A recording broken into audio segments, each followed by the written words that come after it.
আমি যদি জানতাম আমি কোন হাদিস বর্ণনা করতাম না, কেবল আয়াতটা যা বলেছে সেটাই বর্ণনা করতাম। ইমাম শাফি তাবিঈ বিদ্যার সাহাবীদের ছাত্র ইমাম শাফি সাহাবীদেরকে আহলুল হাদিস বলে রাখতেন। কি বলে রাখতেন? আহলুল হাদিস। 104 হিজরিতে মারা গেছেন ইমাম শাফি। আজ থেকে 1350 বছর পূর্বের কথা। আহলুল হাদিস আজ থেকে 1350 বছর পূর্বের ইতিহাস ছিল। আপনাকে দেখাই ইমাম আহমদ বিন হাম্বল 164 হিজরিতে জন্ম, 241 হিজরিতে মৃত্যু। তিনি বলছেন ইল্লাম ইয়াকুনু আসহাবুল হাদিস ফালা বিমানহুম, যদি না খেতে হাদিস না হয় তারা আমার জানা নাই আর কোন ফিরকা আসহাবুল হাদিসের 5 নম্বর পৃষ্ঠা 6 নম্বর পৃষ্ঠা ইমাম আহমদ বিন হাম্বল বলছেন লাইসা কওলুল ইনদি খায়রাম মিন আহলিল হাদিস, আমার কাছে উত্তম দল হচ্ছে, আমার কাছে উত্তম ফিরকা হচ্ছে আহলুল হাদিস। লা ইয়াকুনু লিল হাদিস, কেননা এরা কোরআন সুন্নাহ ছাড়া কিছু বুঝে না। আলেমগণ শুধু কোরআন এবং হাদিসের উপরে টিকে থাকতে চায়। আহমদ বিন হাম্বল আজ থেকে 1200 বছর পূর্বে আহলে হাদিসদেরকে নারীদের অন্তর্ভুক্ত করেছেন। খলিফা হারুন রশিদের নাম শুনেছেন আপনি। 149 হিজরিতে জন্ম, 193 হিজরিতে মৃত্যু। আজ থেকে 1200 বছর পূর্বে খলিফা হারুন রশিদ বলছেন, শোনো পৃথিবীর মানুষ, তলাক্তু আবাদান ওয়াজাদতু আবাদান, আমি মুসলিমদের ভিতরে 4টি দল আগে তালাশ করেছি। 4টি দলের ভিতরে 4টি বৈশিষ্ট্য আমি খুঁজে পেয়েছি। এক, তলাক্তুল কুফরা, আমি কুফর খুঁজেছি। ওয়াজাদতু ফিল জাহামিয়া, আমি জাহামিয়াদের ভিতরে কুফর পেয়েছি। 2, তলাক্তুল কালাম ওয়াস শাগারা, আমি তর্ক ঝগড়া খুঁজেছি। ওয়াজাদতু ফিল মুতাজিলা, আমি মুতাজিলাদের মধ্যে পেয়েছি। তলাক্তুল কিবলা, আমি মিথ্যা খুঁজেছি। ওয়াজাদতু ইনদা রাফিজাতে, আমি রাফিজিদের শিয়াদের মধ্যে পেয়েছি। তলাক্তুল হক, আমি সত্যটা খুঁজেছি। ওয়াজাদতু আসহাবুল হাদিস, আমি আহলে হাদিসদের ভিতরে সঠিক সত্যটা পেয়ে গেছি। 193 হিজরির বক্তব্য। আপনি ইতিহাস না জেনে আহলে হাদিসদেরকে কেন মিথ্যা অপবাদ দিচ্ছেন? আপনি কেন বলছেন এটা নতুন ফিরকা? বক্তব্যটা 193 হিজরি, আজ থেকে প্রায় 1200 বছর পূর্বের কথা। আপনাকে আরেকটু ইতিহাস জানতে হবে। যারা বলছেন আহলে হাদিস নতুন ফিরকা, জি না। ইমাম আবু বকর রাহিমাহুল্লাহ বলছেন 202 হিজরিতে জন্ম, 275 হিজরিতে মৃত্যু। প্রায় 1250 বছর পূর্বে, 500 বছর পূর্বে তিনি বলে গেছেন, লাউলা হাদিস সাবাতু লাম ইয়াসআল ইসলাম ইয়া আসহাবুল হাদিস, যদি আহলে হাদিসেরা পৃথিবীতে না থাকতো অনেক আগে দুনিয়া থেকে ইসলাম মিটে যেত। আজকে দেশের মানুষ শিরক কোনটা, বেদাত কোনটা, কুসংস্কার কোনটা, জাহেলিয়াত কাকে বলে, অপসংস্কৃতি কাকে বলে, শিরক কাকে বলে, বিদআত কাকে বলে, যদি আহলে হাদিসের জন্ম না হতো তাহলে এগুলি মানুষ জানতে পারত না। মানুষ শিরক এবং বিদআতকে ধর্ম মনে করত। মানুষ শিরক এবং বিদআতকে কবর পূজা, মাজার পূজা, খানকা পূজা এদেরকে ধর্ম মনে করত। কিন্তু আহলে হাদিসের বাচ্চারাই শিরক বিদআতের বিরুদ্ধে অনন্তর হিসেবে জিন্দাদিন মাত্র মুজাহিদ আকারে এরাই শিরক বিদআতের বিরুদ্ধে কথা বলে জাতিকে সঠিক তাওহীদ এবং সঠিক সুন্নাহ জানিয়ে দিয়েছে। এরাই হলো আহলে হাদিস। এটা বুঝতে হবে আমাদের। বলছিলাম আহলে হাদিস নতুন ফিরকা নয়, 4 মাযহাবের নামে 4 ইমামের নামে এটা তৈরি করা হয়েছে। 4 ইমাম আহলে হাদিস ছিলেন। ইমাম আবু হানিফা, ইমাম মালিক, ইমাম শাফি, ইমাম আহমদ বিন হাম্বল, তারাও আহলে হাদিস ছিলেন। তাদের বক্তব্যে বোঝা যায়। এখন আপনাকে দেখাই 1250-1300 বছর পূর্বে আহলে হাদিসদের অস্তিত্ব পৃথিবীতে ছিল। প্রখ্যাত সাহাবী আবু সাঈদ খুদরি রাদিয়াল্লাহু তাআলা আনহু, তিনি যুবকদেরকে যখন দেখতেন তখন মারহাবা জানাতেন।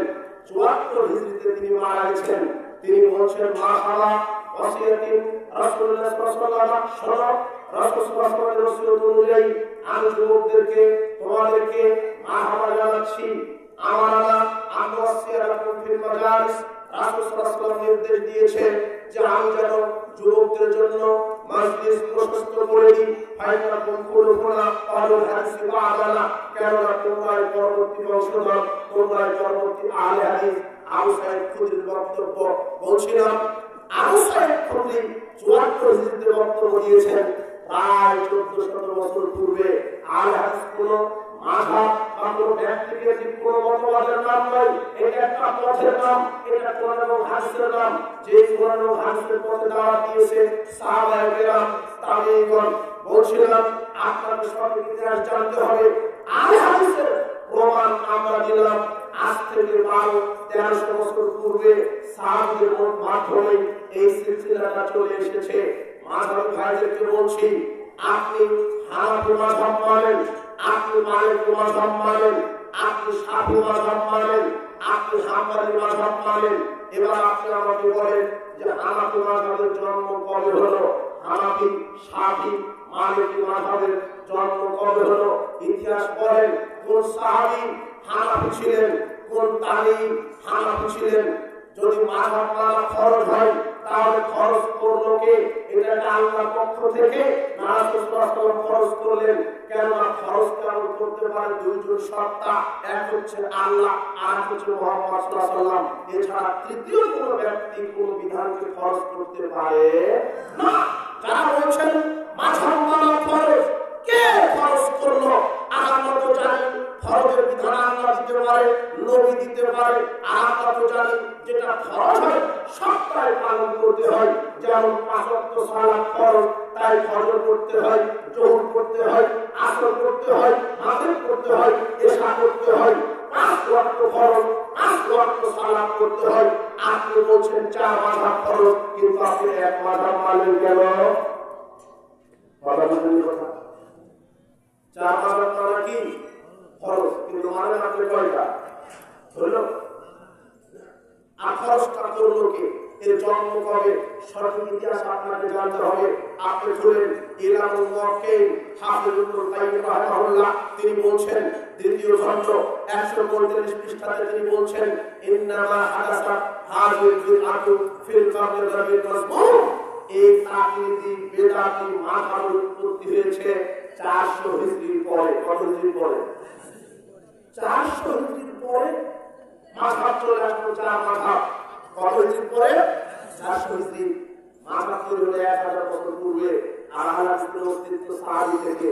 তাহলে নতুন ফেরকা কারা হলো? বুঝলেন কেমন আপনারা? বুঝতে পারেন, বুঝতে পারেন। আহলে হাদিস তাদের বিদ্যান্তর সাহাবীদেরকে বলতে, তার মানে সাহাবী থেকে চলে আসা আহলে হাদিস একটা বৈশিষ্ট্যগত নাম। আর ৪ মাযহাব জন্ম হয়েছে কত হিজরির পরে? ৪০০ হিজরির পরে। এখন বলেন নতুন ফেরকা কারা? আহলে হাদিস না মাযহাবী? আপনি দলিল পড়েন, আপনি কিতাব পড়েন। ইলামুল মুওয়াক্কিন দ্বিতীয় খণ্ড ১৪৫ পৃষ্ঠা। ইমাম আবু হানিফা ৮০ হিজরিতে জন্ম, ১৫০ হিজরিতে মৃত্যু। ইমাম মালিক ৯৩ হিজরিতে জন্ম, ১৭৯ হিজরিতে মৃত্যু। ইমাম শাফি ১৫০ হিজরিতে জন্ম, ২০৪ হিজরিতে মৃত্যু।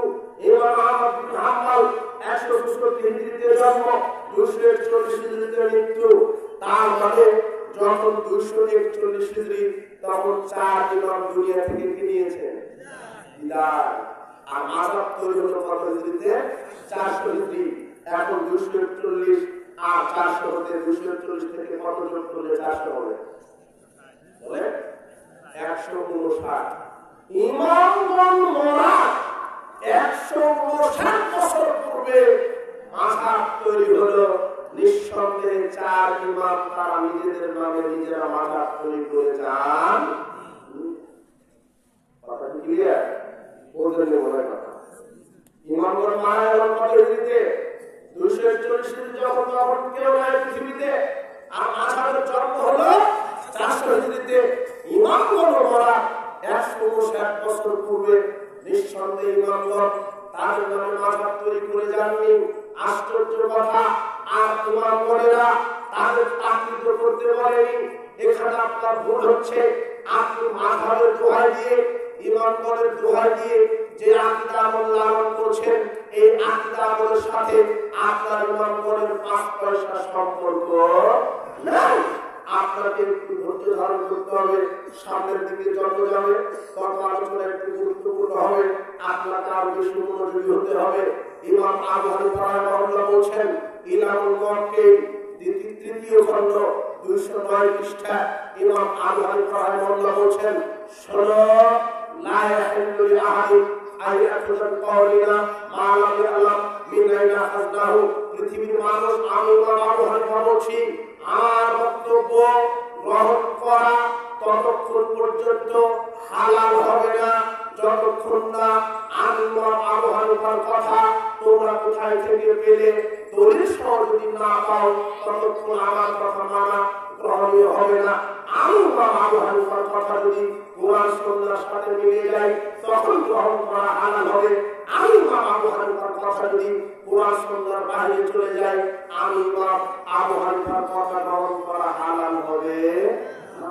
ইমাম আবু হানিফা নিজেই কথা বলে গেলেন। এরপর ইমাম শাফিঈ রাহিমাহুল্লাহ তিনি বলছেন, ইমাম মালিক রাহিমাহুল্লাহ তিনি বলছেন, ইন্নামা আনা বাশারুন, আমি একজন মানুষ মাত্র, আমি একজন মানুষ মাত্র, উক্তিরু অবশিবু, আমি সঠিক করি ভুল করি, ফানজুরু ফির রায়, কাজে তোমরা আমার বক্তব্য তদন্ত করো, ভাইরা হাকাম কিতাব ওয়াস সুন্নাহ। আমি ইমাম মালিকের কথা যদি কোরআন সুন্নাহর সাথে মিলে যায় ফাতুজুহু, তখন গ্রহণ করিও, মা লাম ইউফিকুহুমা, আর যদি আমি ইমাম মালিকের কথা কোরআন সুন্নাহর সাথে না মিলে ফাতুজুহু, তাহলে সেটা বর্জন করিও। ইমাম মালিক কি মানতে বললেন? তাকে মানতে বললেন না কোরআন হাদিস? ইমাম শাফিঈ রাহিমাহুল্লাহ ইমাম মালিকের কথা কোথায় বলেন? শারহুল মুক্তাসার খলিলুল কারখি 21 নম্বর খণ্ডের 213 পৃষ্ঠায় ইমাম মালিকের কথা পাবেন। এবার ইমাম শাফিঈ বলছেন, আল খুলাসা ওয়াল ইখতিলাফ 108 পৃষ্ঠাতে ইমাম শাফিঈ রাহিমাহুল্লাহ বলছেন, ইযা রাআইতা কালামি ইউখালিফু হাদিসা, হে ব্যক্তি, তুমি যখন আমার কোনো কথা হাদিসের বিপরীত হবে, ফামালুল হাদিস, তখন হাদিস অনুযায়ী আমল করবে, ওয়াজুবি কালামি শায়তা, আমার কথা দেওয়ালে চলে যাবে।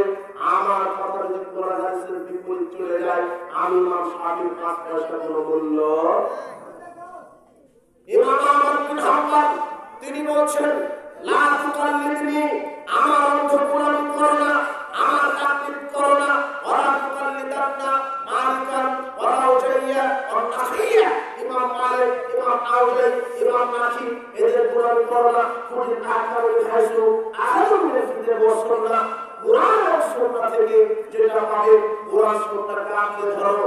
ইবনুল জিজফি আহমদ ইসলাম তাকলিদ 28 পৃষ্ঠায় এই কথাটা বললেন। তার মানে প্রত্যেক ইমাম কোরআন আর হাদিসকে মানতে বলেছে। কোনটা মানতে বলেছে? কোরআন। এবার ইমাম আবু হানিফা নির্দিষ্টভাবে চমৎকার একটা কথা বলেছেন। ইমাম আবু হানিফা বলছেন, আজকে ইমাম আবু হানিফার পক্ষে বক্তব্য হবে। মানবী ভাইরা শুনলেন, ইমাম আবু হানিফা আপনাদেরকে কি মানতে বলেছেন? ইমাম আবু হানিফা বলছেন, আব্দুল হক শাহ আলী মিজানুল ফুরা 1ম খণ্ডের 30 পৃষ্ঠায় ইমাম আবু হানিফা বলছেন, ইযা সাহাল হাদিসু ফাওয়া মাযহাবি, যখন সহিহ হাদিস পাবে সেটাই আমার মাযহাব। কোন হাদিস আবু হানিফার মাযহাব? কোন হাদিস? সহিহ হাদিস। ইমাম আবু হানিফা বলছেন, আব্দুল হক শাহ আলী মিজানুল ফুরা 68 পৃষ্ঠায় ইমাম আবু হানিফা বলছেন, ইয়াকুম ওয়াল কাওলে ফি দীনিল্লাহ বির রায়। ইমাম আবু হানিফা বলছেন, শোনো, দ্বীনের ব্যাপারে যদি কথা বলতে যাও নিজের অনুমান ভিত্তিক কথা বলো না, আলাইকুম বিত্তিবাই সুন্নাহ, তোমরা অবশ্যই রাসূলের সুন্নাহকে অনুসরণ করো। ফামান খারাজা ফাকাদ দাল্লা, যে ব্যক্তি রাসূলের সুন্নাহ থেকে বের হয়ে যাবে সে পথভ্রষ্ট হয়ে যাবে। এই কথা কে বললেন? এই কথা কে বললেন? ইমাম আবু হানিফা বলছেন যে দ্বীনের ব্যাপারে নিজের কোনো রায় করবে না, একমাত্র কোরআন হাদিসকে আঁকড়ে ধরে থাকবে। যে ব্যক্তি কোরআন হাদিসের বাইরে চলে যাবে সে পথভ্রষ্ট হয়ে যাবে। ইমাম আবু হানিফা কোনটাকে আঁকড়ে ধরতে বললেন? কোরআন আর হাদিস।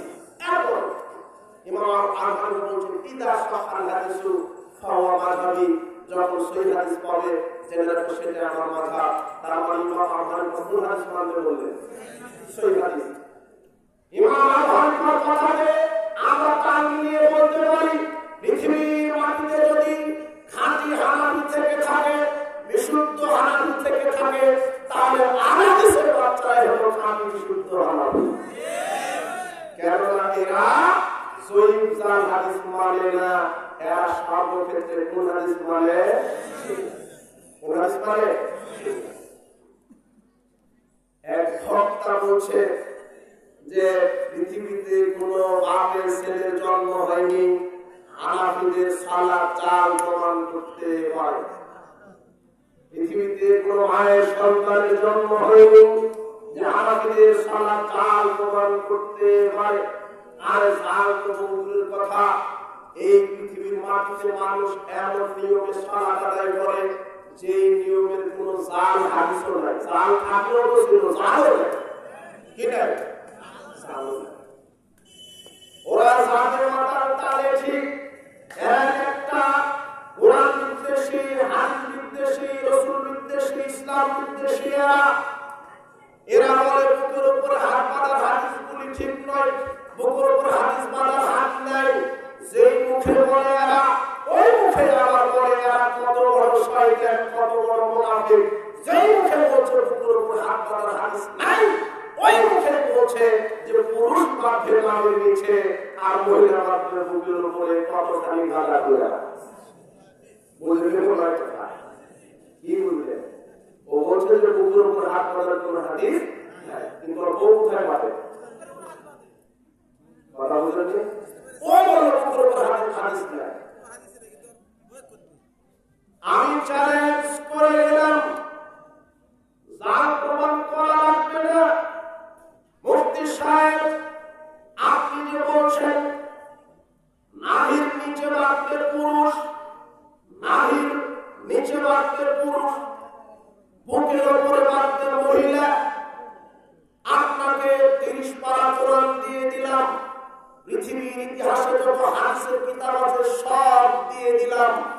আপনাকে দেখাতে হবে হাদিসের কোন হাদিস গ্রন্থে, কোন পৃষ্ঠায়, কোন রাবি থেকে, কোরআনের কোন সূরায়, কোন পারাতে, কোন আয়াতে আরবিতে কলমে কালি দিয়ে লেখা আছে যে পুরুষ নাভির নিচে বাঁধবে, মহিলা বুকের উপরে বাঁধবে। এরকম হাদিস কালি দিয়ে পর্যন্ত জালও লেখা হয়। কি বুঝলেন কথা? আপনি এখন বক্তব্য উপদেশ করে বলছেন ঠিক, কিন্তু আপনি তো জানেন না। আপনি জানেন যে লেখা আছে না? কে জানবে? হুজুরে জানে, তাই না? ওই যে হুজুর বলছে যে পুরুষ বাঁধবে নাভির নিচে আর মহিলা বাঁধবে কোথায়, তখন আপনি বললেন হুজুর আপনি একটু হাদিসটা একটু দেন তো কোথায় আছে।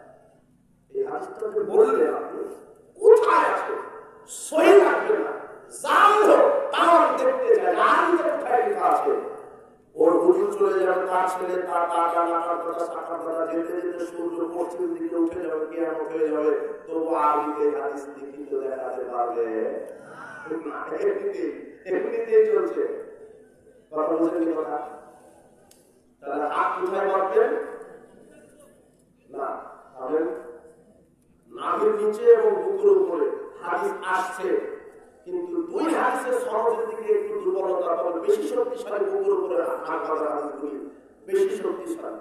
কিন্তু ইমাম আবু হানিফা বলছেন যে ইজা সাহাল হাদিস ফাওয়া মাযহাবি, যেটা সহিহ হাদিস সেটা আমার মাযহাব। তার মানে ইমাম আবু হানিফা সহিহ হাদিস মানতে বলেছেন, তাই কি না? সহিহ হাদিস মানতে বলেননি। এখন সহিহ বুখারী 740 নম্বর হাদিস, সাদ রাদিয়াল্লাহু তাআলা বলছেন কানান নাসু ইউমারুনা আইয়ানা রাজুলুন ইয়াদাকুনা আলা দিরাইয়াতিস সালাত। রাসূল সাল্লাল্লাহু আলাইহি ওয়াসাল্লাম লোকদেরকে নির্দেশ দিতেন তোমরা বাম হাতের বাহুর উপরে ডান হাত রেখে হাত বাঁধো। বাহু কাকে বলে? জেরা। হাদিসে আসছে জেরা। বাহু বলতে এই যে কবজি থেকে নিয়ে কোমর পর্যন্ত এটাকে কি বলে? বাহু। কথা বুঝতে পারেন না? বাহু। হাদিসে আসছে কি বাম বাহুর উপরে ডান বাহু রাখতে হবে। এখন দেখেন তো নাভি নিচে যায় কিনা। কথা বুঝলেন? নাভির নিচে যত হাদিস, বুকের উপরে যত হাদিস, সবটাই সনদগত দিক থেকে দুর্বল, কিন্তু বুকের উপরে হাত পাতার হাদিসটা সনদের দিকে একটু শক্তিশালী আরো করা যায়। কিন্তু বুকের উপরে নিলাম না, নাভির নিচেও নিলাম না, সহিহ বুখারী 740 নম্বর হাদিস, হাদিসটা সহিহ। আর ইমাম আবু হানিফা কোন হাদিস মানতে বলেছেন? সহিহ। তাহলে সহিহটা যদি আমি মানি, তাহলে ডান বাহুর উপরে ডান বাহুটা যদি দিই, নাভির নিচে তো কিয়ামত পর্যন্ত যাওয়া শুরু হয়ে যাবে। কথা বুঝেননি? তার মানে ওরা হানাফি মাযহাব মেনে যে নাভির নিচে হাদিস মানছে, নাভির নিচে হাদিস মানছে, ওরা হানাফি চিন্তা করে, কিন্তু ভুয়া হানাফি ওরা। ওরা কি হানাফি? ভুয়া হানাফি। ইমাম আবু হানিফা বলছেন সহিহ হাদিস মানো, তাহলে সহিহ হাদিসটা গ্রহণ করে পাবো। কথা বুঝেননি? আর নাভির নিচের যত হাদিস সব জয়ী, ইমাম আবু হানিফা নিজেই বলছেন সহিহটা মানো, ওরা তাদের ইমামের কথাই মানে না। কথা বুঝতে পারেননি? বুঝতে পারেন? মাঝারিদের সালাত জাল প্রমাণ করতে হবে না। জাল প্রমাণ তো করবো যে এটা জাল, এই যে দলিলটা জাল, কিন্তু ওনারা যে সালাত আদায় করে ওই দলিল জাল দলিল নয়। বুঝলি কথা? ওরা বলছে আমাদের সালাতকে জাল প্রমাণ করো, তাহলে জাল দলিল দেখা তো প্রমাণ করা লাগবে। কিন্তু ওরা যেভাবে সালাত আদায় করে ওই জাল দলিল কি?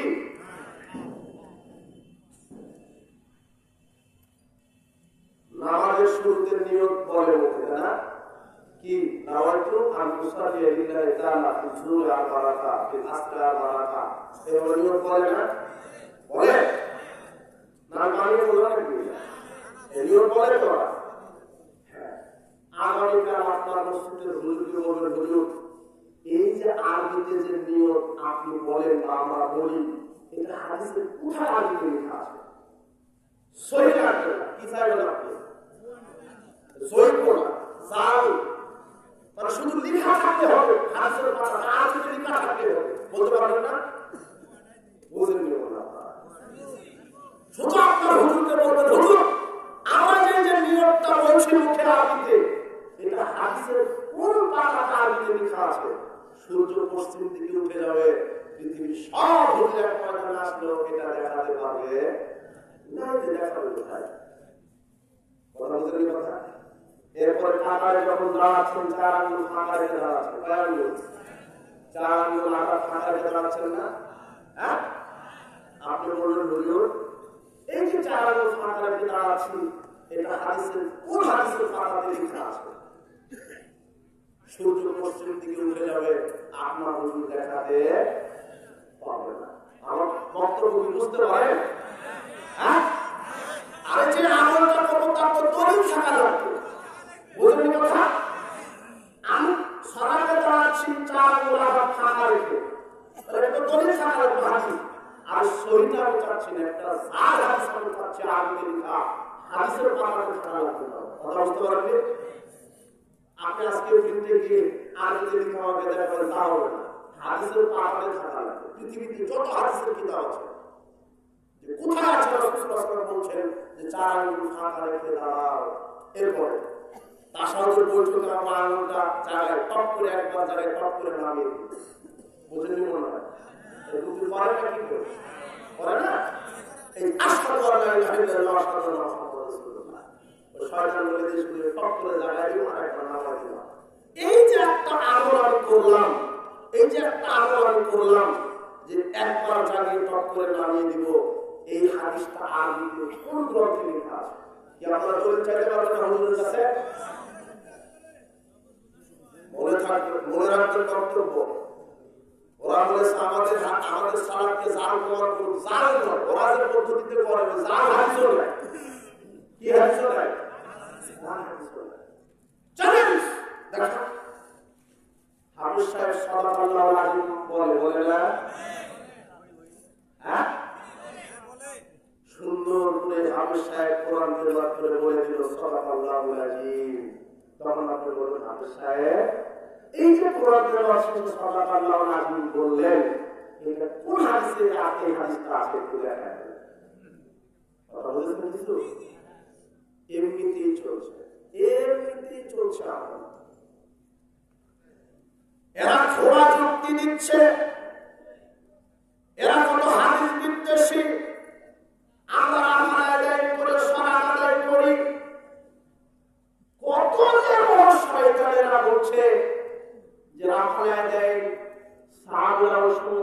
করতো, রাসূল সাল্লাল্লাহু আলাইহি ওয়াসাল্লাম করতে বলেছেন, সাহাবীদের কবরের মূর্তি ছিল, তাই রাসূল সাল্লাল্লাহু আলাইহি ওয়াসাল্লাম আপায়াতের করতে বলেছেন যাতে মূর্তি থাকলে কি হয়ে যায়, পড়ে যায়। কত বড় শয়তানের শয়তান, যারা মূর্তি ভাঙলো, যারা তাওহীদের পক্ষে ছিল, একে তো সাহাবীর উপরে একটা মিথ্যা অপবাদ। কি অপবাদ? ও সাহাবী বলে মূর্তির একটা হাদিস দেখাতে পারবে, একটা আর যদি শুধু একটা হাদিস কি হাদিস যে সাহাবী মূর্তি রাখতে বলে তার জন্য আমরা হাত মাথায় সারা করে বলে সুন্নাহকে ব্যঙ্গ করে, এরপরে লেডিস মুসল্লি বলেছে ওই যে মহিলাদের মতো সারা আদায় করি, গাঁজা তুমি দেখাও, তোমার মরা পর্যন্ত তোমাকে শেষ সময় দিলাম, আর তোমার মরা পর্যন্ত সময় দিলাম, মহিলাদের উপরে পুরুষ না হয়েছে একটা হাদিস তুমি এনে দেখাও, আপনি এনে দেখান, তাই আমার পর্যন্ত পারবে ইনশাআল্লাহ।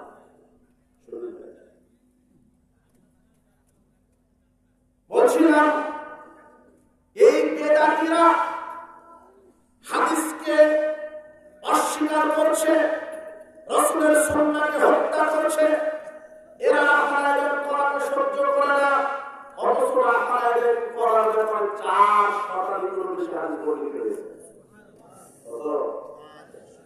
বুখারী, মুসলিম, আবু দাউদ, তিরমিজি, নাসাঈ, ইবনে মাজাহ, বায়হাকী, তারমিজি, সব হাদিসে সনাতন আহলাদের হাদিস আছে।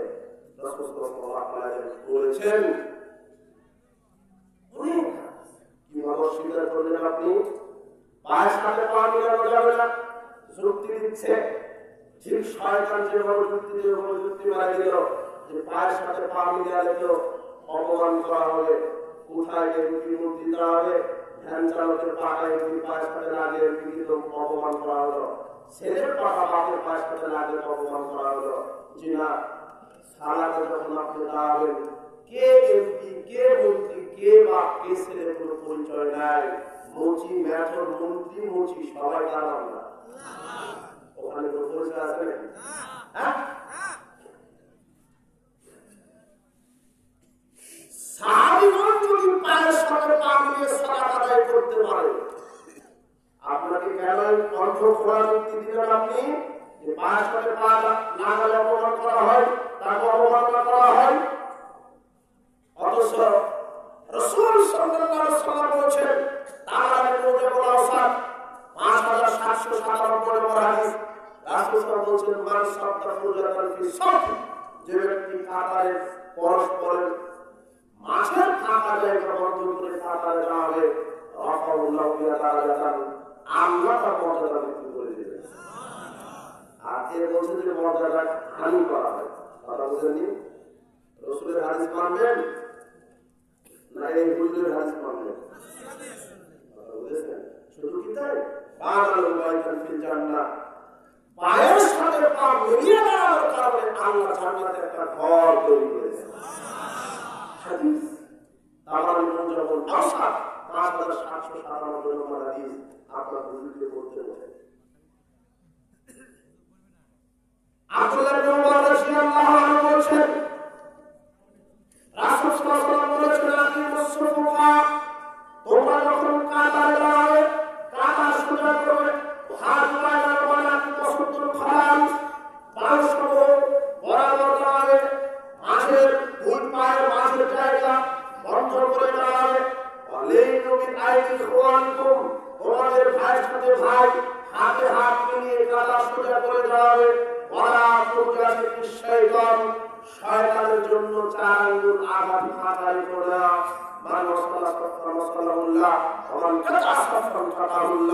যে ব্যক্তি কাতারের মাঝের ফাঁক বন্ধ করে দাঁড়াবে, আল্লাহ তাকে বিচার মাঠে আল্লাহ তার নিজের কাছে টেনে দিবেন। আজ এই কাতারের মাঝে পৃথক করে দাঁড়াবে, আল্লাহ তাকে পৃথক করে দিবেন। হাদিসটা কোথায় পাবেন? আবু দাউদ 666 নম্বর হাদিস। 667 নম্বর হাদিসে বলছেন, ইন্নী আশ-শাইতান ইয়াদখুলু মিন খালালিস সাফ আম্মা আলা সামা, রাসূল বলছেন, তোমরা যখন ওই ফাঁকা রেখে দাঁড়াও, ওখানে শয়তান কালো বকরির বাচ্চা, ছাগলের বাচ্চা আকারে ফাঁকা জায়গাতে বসে থাকে।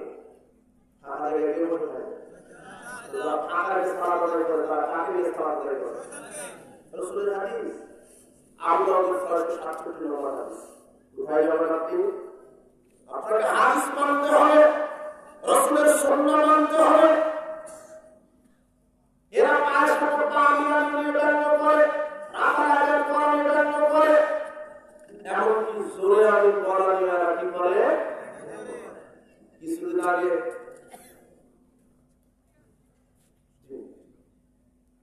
মামলের পক্ষে, তাদের পক্ষে কিছু বলবো।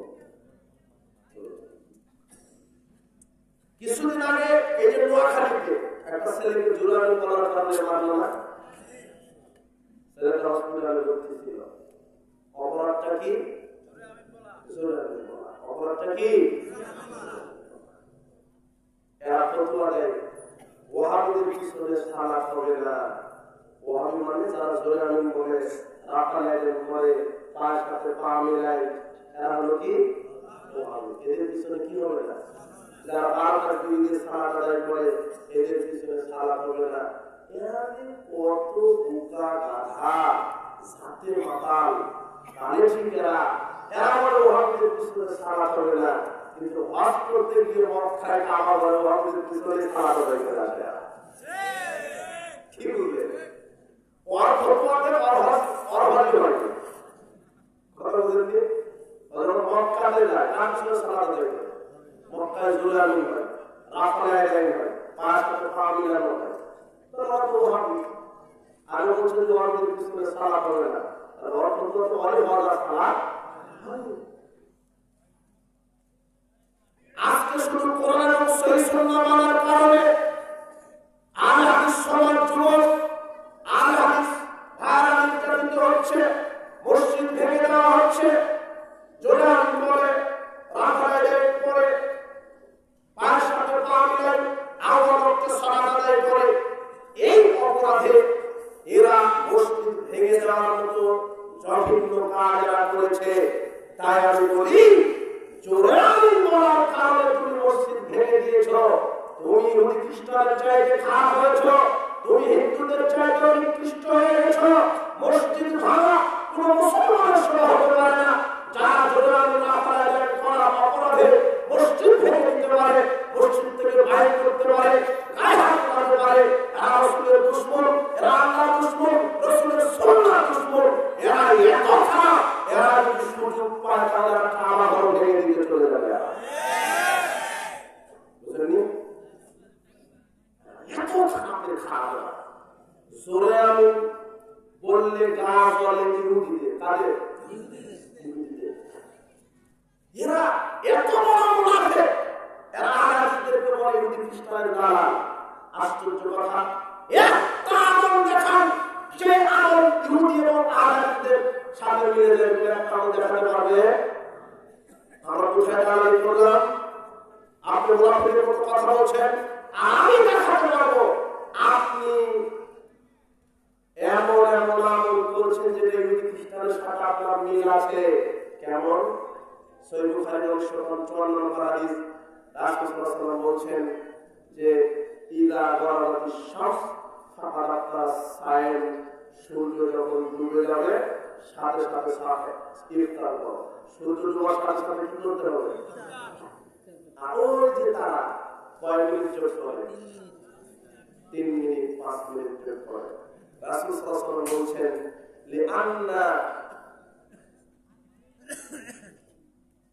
রাসূল সাল্লাল্লাহু আলাইহি ওয়াসাল্লাম বলছেন ইহুদি খ্রিস্টান এরা দেরিতে ইফতার করে, এরা দেরিতে ইফতার করে। ইহুদি খ্রিস্টান আহলে হাদিসগণ সূর্য ডোবার সাথে সাথে ইফতার